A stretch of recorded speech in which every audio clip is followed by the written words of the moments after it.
அனைவருக்கும் வணக்கம். செய்தி வாசிப்பவர்கள் கார்த்திகேயன். வகுப்பு 5. ஊராட்சி ஒன்றிய தொடக்கப்பள்ளி. சேரன் மகாதேவி, திருநெல்வேலி மாவட்டம். இன்றைய முக்கிய செய்திகள்: உலக எரிசக்தி சேமிப்பு தினம், SMA பள்ளி மாணவர்கள் சைக்கிளில் பிரசாரம், பாவூர் சத்திரம் அருகே உள்ள அடைக்கலப்பட்டணம் SMA மெட்ரிக் மேல்நிலைப் பள்ளியில் உலக மற்றும் தேசிய எரிசக்தி சேமிப்பு தினம் கொண்டாடப்பட்டது.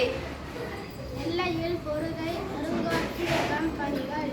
தமிழ்நாடு முதல்வர் மு.க. ஸ்டாலின் நெல்லையில் ரூபாய் 56.60 கோடியில் கட்டப்பட்டுள்ள பொருகை அருங்காட்சியகத்தை திறந்து வைக்கும் நிலையில் அங்கு ஆய்வு செய்த பொதுப்பணித்துறை அமைச்சர்